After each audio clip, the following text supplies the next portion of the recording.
for it. I stuck out like a sore thumb. I was the one Cocoa Puff in a sea of Rice Krispies. Hi guys, welcome back to my space. My name is Tendai. Happy you're here. First of all, I would like to say thank you to the 50 subscribers who have found a home in this garden of mine. I'm so glad you're here. Thank you for subscribing to my channel. I know for some people this might not seem a lot, but for me it absolutely means the world to know that I have 50 of you who hopefully are tuned in and unfortunately have to wait at least once a month to get a video. I'm still working on that. Just want to say thank you for being here. I am so glad to have you. Such a pleasure to know some of you, and it's also wonderful that more of you can be here. You can invite your friends, anybody to join the party. Pull up your chair, sit down, and let's have a good time. I know that it has been a while since I've posted because there's so much that's been happening behind the scenes. I've been dealing with some health issues in terms of my iron levels. It is kind of under control right now, thanks to my hematologist. We're monitoring the situation. However, I just wanted to say that that is one of the main reasons that I wasn't here for such a long time. But I endeavor to please. I hope that I can continue to give you some content. I want you guys to get to know me. One of those ways, bring you information on things that I love and I'm passionate about. Okay, class is in session. I'm excited about the topic of today because I feel like it is something that is always talked about. However, people don't understand why we talk about it. Only a certain group of people get to experience it. Now you're already thinking, gosh, can I? Not another triggering topic. Okay, we are going to learn about microaggressions. I know, another long form video. Yay, that's why you're on YouTube. Now, discussing microaggressions. But I'm gonna do a little spin on it because I wouldn't be me without making it something that I can relate to and something you can learn from. First of all, I'm gonna be using 3 tenets on how we can and will experience microaggression in our lives. Before we get to what microaggression is, can you touch it, feel it? Can you smell it? Probably not smell it. Can you touch it? Maybe, but can you feel it? Most definitely you can feel it. You will see it, that's for sure. If you are a person of color, there's always a catch. Not all of us can see that. We can be the offender or we can be the one receiving. I would not like to be the one receiving it. However, when you're a person of color, it's something that we constantly deal with. A few weeks ago, I stumbled upon this article on the Harvard Business Review written by Ruchika Tulshan. I hope I'm pronouncing her name right. And she wrote this article talking about why we need to retire the term microaggressions. This was the article that inspired me to make this YouTube video and to be able to add more depth in my own experiences and be able to help people understand why microaggressions are something that we need to constantly be aware of. The summary for this article is discussing where the term microaggressions resonated from, how it was birthed, and how it became something that was widespread back in the 1970s. And in Ruchika's article, she's explaining how more leaders in the workplace need to understand the experiences of marginalized people. In addition to that, she encourages leaders to create inclusive work cultures and strive to make meaningful change in their organizations.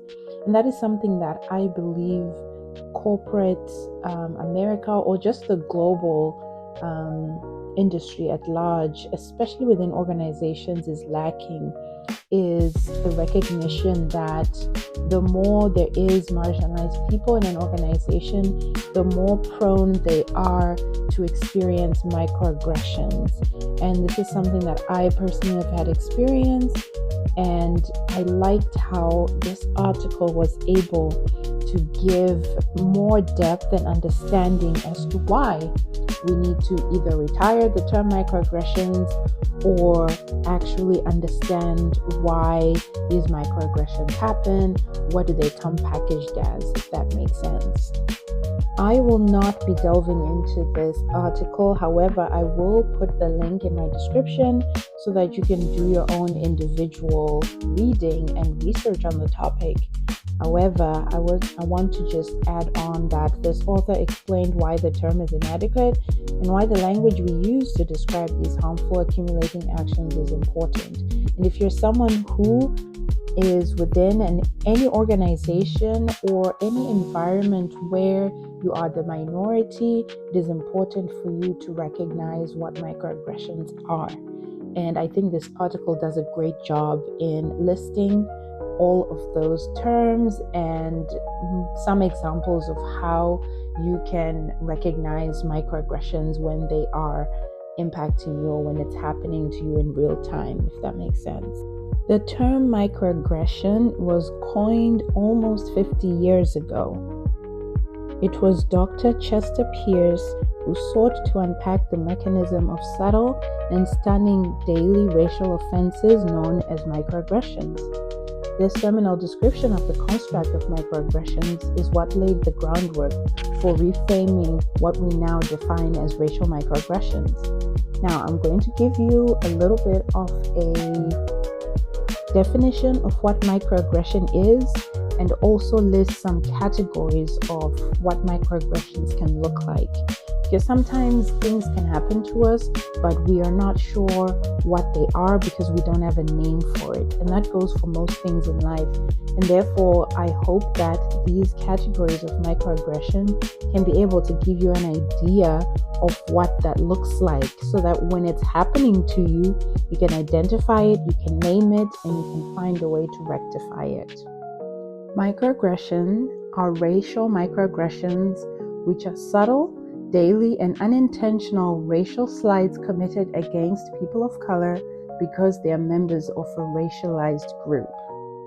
After reading that, I'm sure you can find some understanding and probably recognize that you actually have probably experienced microaggressions.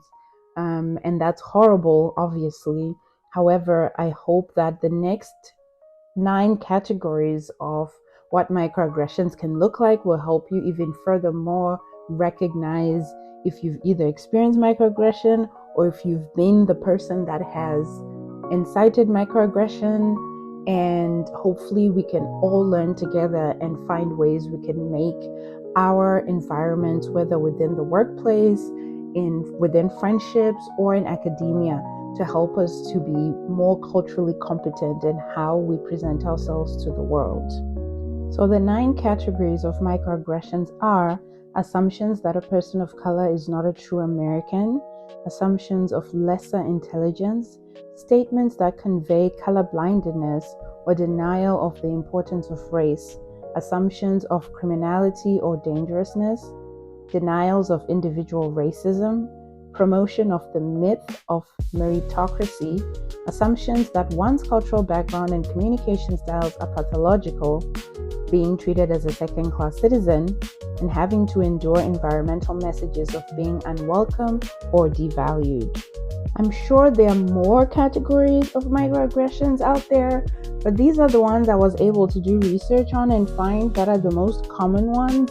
The first one obviously applies to people who live in the United States, and because I've lived there, I thought it would be poignant to have that as part of the categories so that it can make sense when I share my experiences later on in the video. Something that I found quite interesting when I was doing research on this was that it has actually been determined, and the research says that experiencing what we now know as microaggressions can be just as harmful, if not more, than overt forms of racism, which I thought was absolutely crazy and sad, to be honest. I'm going to share a video I saw on TikTok a few weeks ago where a creator was sharing the experience that she had when she was out with her family. And I think it is one of the examples from the categories I listed that can kind of give you a clue of what microaggressions can look like. Now, I'll add the creator's handle in the description so that you can go watch the video for yourself, but I will insert it here so that you can kind of see for yourself and really put yourself in her shoes and try and recognize why microaggressions are such a terrible thing. And I think, if anything, every Black person can now recognize them as everyday racism, because that's exactly what microaggressions are. This is your quick reminder, quick PSA, that racism and microaggressions do not help you connect to people from different cultures and races. Me and my family were just getting a nice little lunch after church, and we're sitting there, and this older white man comes up and he compliments us, says has a beautiful family. Great, amazing, so sweet. And then he's talking to us for a little longer than I would like having lunch, but whatever, I'm very polite. Then he asks us what we do for work. We tell him that we have a business. He asks where the business is. We tell him. We depart. He goes on to eat his lunch. We go on to eat ours. Okay, we're about to get up from the table, and he is about to get up as well. So he stops to talk to us again on the way out. This is already too much human interaction for me, but it's okay. And he says, you know what I just thought about? I was looking at where your business is, and it just reminded me of when Martin Luther King was shot. There were Black families destroying the businesses of other Black people and families. What the fuck?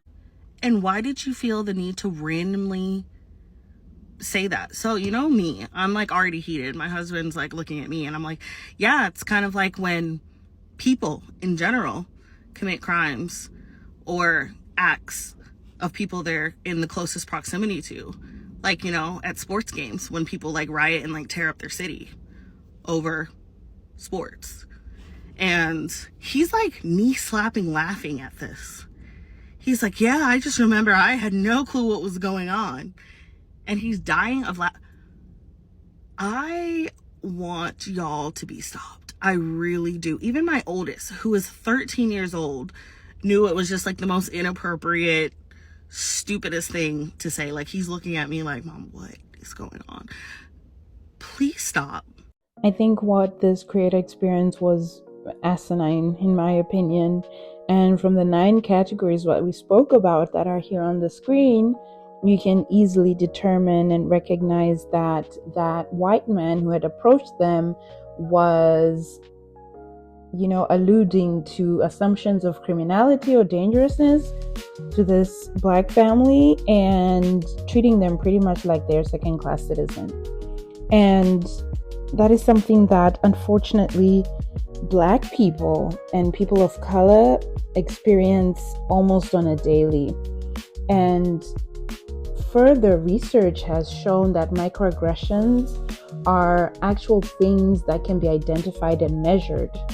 And what personally saddens me about experiencing microaggressions as a Black person is you will just be minding your business, just existing. And some people think that it's okay to just come up to you with all of that entitlement and just spew these things based on stereotypes that are not true, and using their preconceived socioeconomic status to think that they can just,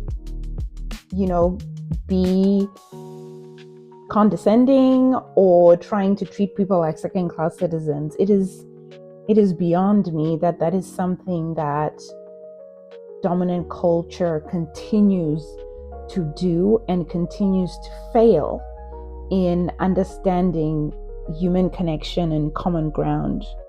As a communication professional who is culturally competent, I don't think people really understand how words matter and the tone in which you're presenting these words. I mean, this man could have easily have said something that could have been perceived as kind, and this family could have gone on with their day without a thought or feeling that they experienced this, microaggression. But in an actual fact, the words that people use can be so out of touch and so out of context that they don't even recognize that the communication styles are just pathological, and it's absolutely crazy. And so I'm going to discuss what microaggressions look like within interracial friendships. And I'm going to talk about how that affects us and or has affected me in my own life and what that can look like. And of course, I'm going to put all the links of the research I'm citing in the description so that you can know that I'm not just pulling this out of the ether. These are studies that some brilliant people are continuing to do research on to help us understand how us as human beings work, really. While we explore microaggression through the lens of interracial friendships, I just wanted to give a little bit of an insight on how most of these studies were done through interviews with students of color at predominantly white college campuses. It was done over extended periods of time and years. Data has just been continued to be added upon depending on the environmental circumstances. Most of the articles I'm using are much more recent, as in the last 3 or 4 years, at least since there was a lot of racial uprising within the United States. Most of that data was collected through the years. They call this kind of study, or at least analysis of people's experiences, phenomenological philosophy of lived human experiences. This is how these cognitive experiences become the reflective analysis that we have today and that I am sharing with you guys. When it comes to microaggressions within interracial friendships, data is still being collected because there hasn't been really much on a scale of getting qualitative data on what that looks like. However, people do share experiences online, especially women have found themselves having microaggressive experiences happening towards them within their friend groups. The main thing to understand is that microaggressions are an actual thing that happens, and this can be identified and measured. And it's not simply something that is subjective, because I know some people would like to think, oh, this is just all in your head, gaslight other people into believing that their experiences are actually not something that can be quantified or measured, whereas it is absolutely not true, because we can quantify microaggressions and the data has proven that. It is important to understand the microaggressions that people experience, people of color especially, are global. Most people just don't have a name for it, but it is something that is happening globally. When it comes to friendship, it can be subtle things about my hair, about how I speak, what I wear. Someone trying to assert intelligence that is try to make you feel small, try and make you not understand or question your own reality. I am friends with a lot of people who are not of the same race as I am. I have experienced microaggressions within those friendships. Unfortunately, some of the people are not my friends anymore, and those who are have become aware over time how certain comments can be microaggression, or there are friends, thankfully for me at this point in time, friends who understand and who are well versed in knowing what to say and how to say it. It's just people who are more socially conscious and more culturally competent to navigate different kinds of conversation. I want it to be a challenge for you in your interracial friendship. Keep your eyes open. Your antennas have to be up. Pick out patterns of behavior or certain things that can be said that might make you feel like they fall under those 9 categories of racial microaggressions that I mentioned earlier. Lastly, we have to move on to the last tenet that I want to discuss of where microaggressions occur is within the workplace. This is definitely something that everybody can relate to because we have all experienced microaggressions within the workplace. These people of color for sure. In corporate spaces, it can get quite brutal. In fact, most people have found themselves quitting and leaving jobs that they loved because the microaggression was just too much to bear. This is where most of the harm that microaggression causes pops up within corporate space, because this affects someone's ability to work, it affects their day-to-day life, and they just spiral, they struggle mentally. I will tap into depression and how that can contribute to experiencing racial microaggression. And all of this is really quite sad and, disturbing, disgusting even, I think, because it's things that you relatively would not want people to experience at the one place where they spend most of their time. Fortunately, we find that in corporate spaces, no matter how big or small, we are experiencing microaggressions on the daily. Especially Black women are definitely right at the top in the people who are constantly experiencing microaggression, the point where it is affecting our mental health, our physical health, and psychologically it's just messing with us.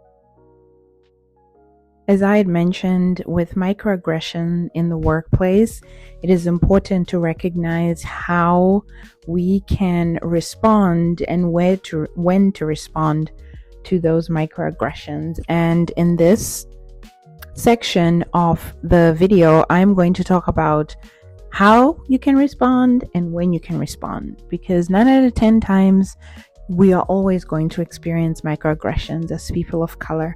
However, we need to now learn how and when we can respond. So I'm going to draw most of these findings from an article in the Harvard Business Review that explains it effectively and gives some pointers on how to respond, but how to navigate when you are experiencing microaggression in the workplace. The article starts off by highlighting how in the US and workplaces around the world, people are finally engaging in real conversations about race, justice, diversity, equality, and inclusion. And now, obviously, this article was written in 2020 at the height of the Black Lives Matter movement. And so most companies then were all hands on deck on wanting to incorporate inclusivity within their organizations. However, many years later and post-pandemic, we can now see that if not most companies are slowly choosing to distance themselves from inclusion type culture in the workplace. And we are finding ourselves back almost at square one in trying to understand how companies are not willing to provide that equality and that inclusion that so many people seemed to shout at the rooftops during 2020. Now, what's interesting to me is how, when it comes to microaggression and having that conversation or discussion, whether within the workplace or with colleagues, there's this certain uncomfortable kind of aura that surrounds this topic. And in this article, it discussed that not just for white employees who feel uncomfortable, but leaders might be confronting their privilege for the first time, but also for people of color, especially Black Americans, who know that candid talks with colleagues will mean they either face or need to call out microaggressions. And this is very true, because most times not everyone is ready to share their experiences, and also the leaders might not be ready to recognize their privilege and how they have been indifferent to the microaggressions that the fellow employees have been experiencing. These are incidents in which someone accidentally or purposefully makes an offensive statement or asks an insensitive question. And for Black people, this is daily life, right? And even more so in the workplace, it is manifested, it is heightened. There is more experience and more targeting when it comes to experiencing microaggressions. Now, I'm not going to give a list of what people experience in the workplace, because at this point in the video, we already know what we can expect. We know what it sounds like. We know what it looks like. But I feel it is important to focus on how to respond and when to respond, because then that gives us tact as those who are experiencing microaggression, And it also empowers us to be able to know how to, quote unquote, defend ourselves within the workplace from this form of discrimination or emotional abuse if it gets to that. And for the sake of those who probably have not been listening or are living under a rock, I'll give an example of what a microaggressive type statement can come off as, especially in the workplace. You would hear something like, "Oh, you're so articulate," and this is them signaling that a Black person is not usually capable of competent intellectual conversation. Another one is, "When I see you, I don't see color." This then is signaling that the person doesn't acknowledge your Blackness or won't hold it against you. And my personal favorite, and I mean favorite as in it's almost like something you'll hear all the time when you're a Black person or a person of color, is everyone can succeed in society if they work hard enough. And this is always signaling that disparate outcomes for Black people result from laziness. And I hate that. And so, these might seem small to some or not that serious. However, over time, these very statements can be detrimental to employees experiencing them. And it can actually these experiences can affect physical health and psychological well-being. In fact, research suggests that subtle forms of interpersonal discrimination, like microaggressions, are at least as harmful as more overt expressions of discrimination. Now, I did mention this before when I was talking about microaggression within academia and interracial friendships. Now, this article continues to say that microaggressions reinforce white privilege and undermine a culture of inclusion. The best solution, of course, increasing awareness of microaggressions, insisting that non-Black employees stop committing them, and calling out those who do. Now, that's easier said than done, especially if you're a Black person who has worked in a corporate environment. 9 out of 10 times, you can say something, but nothing really is going to be done, and no one's really going to change, which is unfortunate. However, in the absence of those changes, this article continues to talk about how understanding that complete prevention is probably impossible. How should Black employees and managers respond to the microaggressions they face within and outside of current discussions around race in the workplace? And I absolutely agree. Be absolutely clear about sharing these 3 main ways that are highlighted in this article of how to respond to microaggressions, that this is not everything. These are not all the answers or the only ways you can respond, but these are the most appropriate ways to respond. And by appropriate, I mean something that's not going to leave you feeling worse off than you already are after experiencing the microaggression. However, I would encourage some people, especially us people of color, Black people, to use your own judgment in understanding who is, creating this environment of aggression in terms of how they speak to you and the things that are happening to you in a discriminatory manner. Then yes, it is case by case 100%. So this is not everything, but it is the best way, I believe, that can help you, the one who's being offended, to not be sucked into this hole of despair and being made to feel like an other, if that makes sense. Now, the first way to react to microaggressions is let it go. The article states, for a long time, the most common default response was choosing not to address offensive comments in the workplace. Because they are pervasive yet subtle, they can be emotionally draining to confront. Yet silence places an emotional tax on Black employees who are left wondering what happened and why, questioning their right to feel offended, and reinforcing beliefs that they are not safe from identity devaluation at work. I feel that's really self-explanatory to a certain extent. The second one is respond immediately. This approach allows this transgression to be called out and its impact explained while the details of the incident are fresh in the minds of everyone involved. Immediacy is an important component of correcting bad behavior, but this approach can be risky. And that's what I was saying earlier, that you need to be able to have some form of cognitive dissonance and kind of have, read the room, for lack of a better term. Just read the room in how you would be responding if you want to respond immediately. One of the reasons why, responding immediately can be a risky approach is because the perpetrator might get defensive, leaving the target feeling like they somehow lost control, did not show up as their best self, and will be labeled an overly sensitive whiner, a troublemaker, or the stereotypical angry black person. Now, this is what happens all the time, especially with Black women.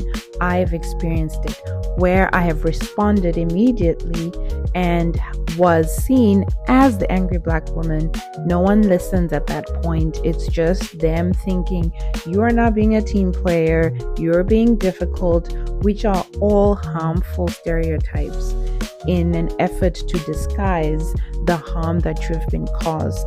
And to be quite honest, you end up just being gaslit in the workplace, and that's not the best way to handle it. So just be able to discern how you'll respond, and if you need to respond immediately in that moment, or the next point will help us kind of figure out what's another approach that can help on how to respond to microaggressions. And final point of when and how to respond to microaggressions is respond later. A more tempered response is to address the perpetrator privately at a later point to explain why the microaggression was offensive. Now, the risk here is always the time lag. A follow-up conversation requires helping the person who committed the microaggression to first recall it and then appreciate its impact. The Black employee bringing it up might be deemed petty. That has happened to me before, like someone who has been harboring resentment or holding on to quote-unquote little things, while the other party, having meant no harm, has moved on. Such accusations are a form of racial gaslighting, which can be very damaging, and this is what I was saying earlier. The article continues to say, we recommend the following framework for determining which course is best for you in any given situation. And then, if you decide to respond, ensuring an effective dialogue. I 100% agree, because you really have to tread lightly. It's unfortunate, but it is in the best interests of you, the person who has been harmed, to try and see if any of these methods work. And again, those methods are 1, letting it go, 2, responding immediately, or 3, responding later. Before I sign off on this video, I just want to give a reminder on some of the things that I feel were important to share in this article. It talks about the importance of discerning, and they explain that determining how much of an investment you want to make in addressing the microaggression. Do not feel pressure to respond to every incident. Rather, feel empowered to do so when you decide you should. And then they give some pointers of some things you can consider: the importance of the issue and the relationship, your feelings, which I 100% agree with, because that is important. How you feel about that experience and what happened and how it made you feel the entire time will determine, if you want to respond or if you should respond in that moment. Now, with more active negative emotions such as anger, it is often best to address the incident later. And if you're confused, an immediate response might be preferable. If you're simply exhausted from the weight of working while Black, maybe it is best to let it go, meaning best for you, not the perpetrator. And I had mentioned this before. It is imperative. And how you want to be perceived now and in the future, because there are always consequences to speaking up and to remaining silent. Only you can determine which holds more weight for you in any specific situation. From discerning, we come to disarming. If you choose to confront a microaggression, be prepared to disarm the person who committed it. Because one reason we avoid conversations about race is that they make people defensive. Perpetrators of microaggressions typically fear being perceived or worse, revealed as racist. You can start by explaining that the conversation might get uncomfortable for them, but that what they just said or did was uncomfortable for you. Invite them to sit alongside you in the awkwardness of their words or deeds while you get to the root of their behavior together. That sounds more diplomatic, and I think it could be a really good way to kind of start up the whole thing of how you can respond to the microaggression. Now, this one is an interesting one. Defy. Challenge the perpetrator to clarify their statement or action. Use a probing question such as, "How do you mean that?" This gives people a chance to check themselves as they unpack what happened, and it gives you an opportunity to better gauge the perpetrator's intent. I wholeheartedly agree with this one. One of the greatest privileges is the freedom not to notice you have privilege, so microaggressions are often inadvertently offensive. Acknowledge that you accept their intention to be as they stated, but reframe the conversation around the impact of the microaggression. I love this. Explain how you initially interpreted it and why. If they continue to assert that they didn't mean it like that, remind them that you appreciate their willingness to clarify their intent and hope they appreciate your willingness to clarify their impact. 10 out of 10, no notes. The last point is decide. You can control what this incident will mean for your life and your work, and what you will take from the interaction and what you will allow it to take from you. Black people, as well as those with various other marginalized and intersectional identities, are already subject to biased expectations and evaluations in the workplace. Life is sufficiently taxing without allowing microaggressions to bring you down. Let protecting your joy be your greatest and most persistent act of resistance. And I love that so much. I really loved this article, and if you're an ally, there are some points in there that you can use to help you as you navigate this as someone on the other side. And obviously I'm going to link this wonderful article in the description below. And also I just want us to be better. Like when we have information that is different from what we've always known, it is important to let that information change us for the better, to allow us to have a new mindset. And so I hope that all of this has helped, and that hopefully you can see yourself in this and see what you can do either to be better or how to better equip yourself to know how to respond when this discrimination through microaggression happens to be your experience one day. Just to end off, I hope that this video was informative. Resources are in my description, the sources I quoted from. Hope that you can leave with an understanding of the harm that microaggressions cause, but also be cognizant of how you can move forward in recognizing if and when it happens and how you can be able to navigate that. I enjoyed making this video. It took me a long time because I had to do substantial research to make sure that what I was sharing had research to back it up. And coming from Africa, I've experienced different forms of microaggression. It has helped me be more culturally competent because I've lived in so many places. I can kind of recognize each differently wrapped microaggression, regardless of the country I'm in.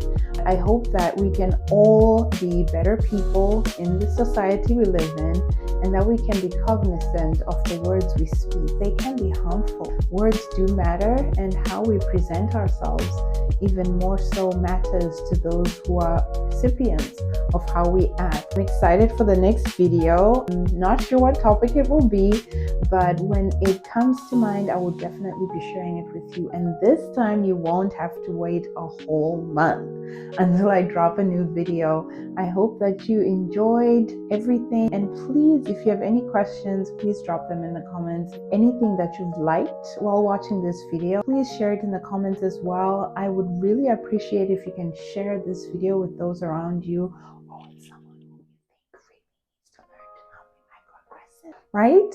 You can do that too. I will not judge you, because listen, if anything, we want to stop people who really don't understand how their lack of awareness can be really harmful for others. So let this be an educational video. If something in this video triggered you, that means either you have experienced microaggression or you are the one inflicting it on someone else. Therefore, when we know better, we are expected to do better. Have a wonderful week.